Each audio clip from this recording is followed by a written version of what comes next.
Bonjour Alexis Lacroix. Bonjour Steve Nadjar. Et merci de nous rejoindre. Vous serez également avec nous tout à l'heure en deuxième partie pour nous présenter votre dernier essai consacré à la figure de Raymond Aron et à son actualité. Vous êtes le directeur de la rédaction d'Actualité Juive. Le remaniement suite, c'est le programme du jour. Une quinzaine de ministres et de secrétaires d'État devraient être nommés dans la journée pour compléter le gouvernement Attal. Un remaniement, Alexis, dont les enjeux politiques sont loin d'être mineurs, notamment en termes d'équilibre interne au sein de la Macronie. Expliquez-nous. Alors, c'était volontaire de faire attendre les nominations, comme vous l'avez dit, des ministres délégués, mais aussi des secrétaires d'État, dans des portefeuilles aussi différents que les transports, le logement, les comptes publics, le numérique, la politique de la ville ou encore la transition énergétique. Donc le suspense est maximal. Ils avaient annoncé, je crois, la semaine dernière que ça serait lundi ou mardi. Nous sommes mardi. Bon, ça prend un peu de temps. C'est d'après les dernières informations donc, que vous me révéliez off, mais je vous crois aisément, ça serait plutôt ce soir. Non, c'était une hypothèse. Bon, voilà, ou en fin d'après-midi. Avant les 20h. En tout cas, à l'heure où nous parlons, il semble que le président de la République s'entretienne lors d'un déjeuner de travail avec le Premier ministre Gabriel Attal. Et donc, effectivement, au menu, on peut penser qu'il y a les réglages, les derniers réglages, les derniers arbitrages qui doivent être difficiles aussi sur ces nominations. Et donc, au menu, vous le savez, il y a le sort d'Amélie Oudéa-Castéra qui figure aujourd'hui dans une bourgeoisie. La ministre de l'Éducation nationale, disons-le clairement, dans une bourgeoisie française plus conformiste que jamais, elle figure le bouc émissaire. C'est-à-dire qu'elle a dû, évidemment, on est tout à fait d'accord, tenir des propos contestables sur la forme comme sur le fond, d'une extrême maladresse, etc. Mais enfin, voilà, il y a une grande partie de la bourgeoisie française derrière Gabriel Attal qui veut lui régler son compte. Je ne sais si ces gens-là auront raison. Sa position vous semble intenable ? Moi, je suis plus mesuré que ça, mais je constate qu'il y a des processus de bouc émissarisation dans la politique française qui vont grandissant, qui sont liés d'ailleurs à la concentration oligarchique des pouvoirs, et les oligarchies se mettent d'accord contre un nom. Voyez, et donc actuellement, je le constate, je l'analyse, je ne suis ni pour ni contre elle, voyez, mais j'analyse ça, j'allais dire froidement. Nous sommes dans un processus où elle devient le mauvais objet, en quelque sorte, de la Macronie, et tous les bourgeois conformistes du moment trouvent à redire, en quelque sorte, à son maintien. Moi, je n'ai pas de position ferme, je l'analyse froidement, et je constate qu'effectivement, le Premier ministre est l'un des plus fervents avocats de son départ. Maintenant, ça se complique. Et la piste la plus chaude pour la remplacer s'appelle François Bayrou. Voilà. Alors, effectivement, vous me le disiez, on ne peut pas dire que le nom fasse aussi l'unanimité. Si on retrace l'historique, en quelque sorte, de cette possible nomination, je ne dis pas qu'elle va avoir lieu, mais elle se situerait dans un contexte où, depuis la nomination du Premier ministre Gabriel Attal, ceux qu'on appelle les visiteurs du soir traditionnels d'Emmanuel Macron, aussi bien Richard Ferrand de la région Bretagne que François Bayrou de la région Aquitaine, se sont sentis un peu mis à l'écart par les premières nominations que nous avons connues il y a maintenant presque un mois. Voyez, donc François Bayrou qui n'était pas très chaud devant l'hypothèse de Gabriel Attal et nommé à Matignon. C'est le moins qu'on puisse dire. Et donc de ce point de vue-là, il y avait un axe secret entre François Bayrou, que je connais bien, dont je connais les idées fondamentales, qui sont des idées centristes et chrétiennes, voilà, il appartient à cette démocratie chrétienne européenne, au fond, qui a toujours existé dans la politique française, qui à un moment avait été incarnée par Jean-Luc Agnuet, dans les années 70, donc qui est raccord avec le macronisme. Mais en revanche, il se situait en congruence, à distance, avec le très puissant secrétaire général de l'Élysée, Alexis Collère. On sait qu'Alexis Collère était plutôt favorable au maintien d'Elisabeth Borne avec un remaniement par ailleurs autour d'elle. Et évidemment, il y avait aussi une congruence, c'est évident, avec François Bayrou sur ce scénario. Mais ces deux hommes avaient pour point commun de ne pas souhaiter la montée en puissance de Gabriel Attal, pour différentes raisons. Donc si par hasard, c'est intéressant de façon de le rappeler, si par hasard François Bayrou était appelé, on pourrait y voir, à juste titre, là, vous voyez, je suis très prudent avec vous et très humble dans le commentaire, on pourrait y voir plutôt, si vous voulez, une décision que le président de la République aurait impulsée, car il a de l'estime, et depuis longtemps pour François Bayrou. Et Gabriel Attal a été interrogé par nos confrères du Monde sur cette hypothèse Bayrou à l'Éducation nationale. Je cite le Premier ministre: « J'ai tout intérêt à avoir des poids lourds dans l'équipe. Ceux qui considèrent qu'ils s'affaiblissent quand ils ont des gens forts autour d'eux se trompent. La politique, ce sont des additions, pas des soustractions. » Et il a parfaitement raison. Là, il a parfaitement raison.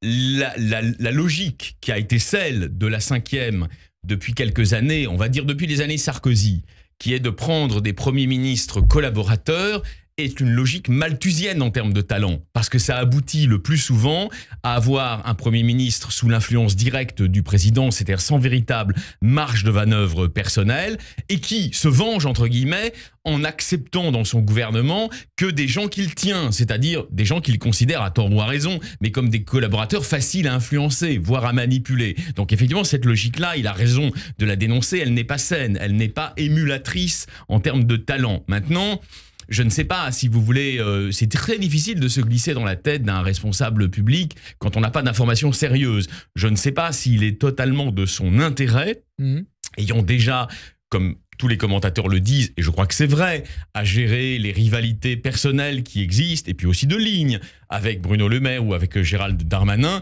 à faire entrer dans le poulailler, si vous me passez l'expression, un coq qui est quand même de première importance. Qui pourrait établir une ligne directe avec Emmanuel Macron.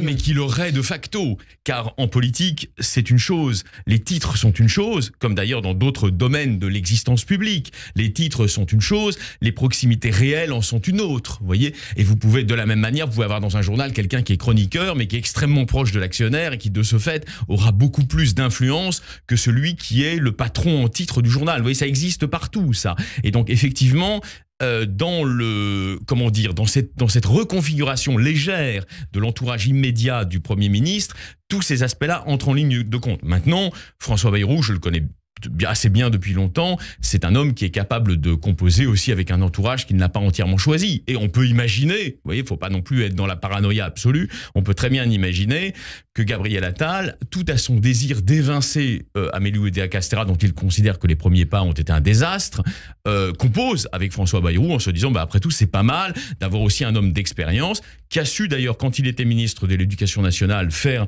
un boulot tout à fait convenable et qui aujourd'hui partage. Les années 90. Voilà, et qui aujourd'hui partage avec le Premier ministre un point essentiel, au-delà des rivalités de personnes qui peuvent exister, c'est la même conception de ce que doit être une instruction nationale rénovée, c'est-à-dire sur la base d'un républicanisme affirmé. Ils ont la même idée de l'école. Et au fond, c'est une idée de l'école qui a été déclinée très bien par le Premier ministre dans son discours de politique générale, qui se rapproche au fond des critiques les plus intelligentes que certains républicains dans la sphère intellectuelle, on pense à Finkielkraut ou à Luc Ferry, avaient fait des dérives pédagogistes des dernières années.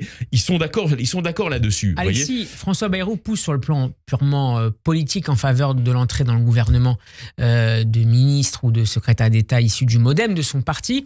Je voudrais qu'on s'arrête sur cette question-là de ligne au sein de la Macronie. Si aucun poids lourd du pôle de gauche de la Macronie n'était nommé aujourd'hui, après la mise à l'écart a priori de Clément Beaune ou encore d'Olivier Dussopt, est-ce qu'on peut envisager la création d'un groupe de contestateurs, pour ne pas dire de frondeurs à l'Assemblée nationale? Moi, je ne suis pas un spécialiste, si vous voulez, de l'estimation des points et mesures politiques, des rapports de force politiques, c'est pas mon domaine.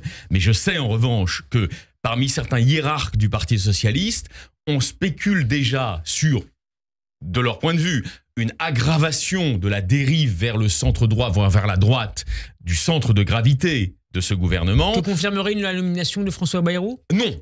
Pas vraiment. Vous voyez, François Bayrou, c'est en fait le centre historique. Je vous ai dit le Canuet. C'est pas spécialement marqué. C'est le centre droit. Mais c'est quand même le centre droit. Vous avez raison. Et il a toujours, dans sa carrière, dans sa vie publique, il a toujours été une force d'appoint de la droite républicaine, sauf dans un moment qui a beaucoup marqué François Bayrou, où, avec Jean-François Kahn à l'époque, ils étaient vent debout contre Nicolas Sarkozy et ils préféraient à tout prendre. Avant 2007. Ils préféraient à tout prendre la candidate socialiste Ségolène Royal à Nicolas Sarkozy. Mais enfin, excepté ce moment-là, on peut dire que François Bayrou a été, disons, un adjuvant de la droite républicaine, ce qui n'est évidemment pas dans ma bouche comme dans la vôtre, un gros mot. Mais alors justement, pour revenir à cette hypothèse, pour terminer, s'il y avait une nomination de François Bayrou, on a clairement un gouvernement qui est républicain. Moi, je ne suis pas du tout, vous voyez, à faire des procès d'intention stupides, mais qui est dans le centre de gravité et plutôt au cœur de la droite républicaine aujourd'hui. Vous voyez, en gros, de Rachida Dati à François Bayrou. Et donc, effectivement, cela pourrait libérer un espace pour toutes celles et tous ceux, camarades du Parti socialiste ou ex-camarades du Parti socialiste, qui souhaiteraient recréer un pôle ayant un oxygène indépendant, au fond, vis-à-vis de la Macronie. Et c'est évidemment une stratégie qui est partagée par des hommes, vous le savez bien, aussi différents que Bernard, qui s'aiment bien par ailleurs, que Bernard Cazeneuve, l'ancien président de la République François Hollande, l'ancien Premier ministre Manuel Valls. Mais il y en a d'autres autour. Quand on écoutons clairement Jérôme Gage actuellement, bon, dont l'anti-mélenchonisme ne fait pas doute pendant un instant. Ou écoutons aussi, dans un autre registre, l'ancien député de l'Essonne, décidément l'Essonne était pourvoyeuse de socialistes républicains, Julien Drey. Ils rêvent tous de ça, ils rêvent tous de l'ouverture d'un espace par droitisation de la Macronie qui leur permettrait d'envisager de réexister politiquement. Merci beaucoup Alexis Lacroix et à tout à l'heure pour la troisième partie autour de votre livre. Avec plaisir.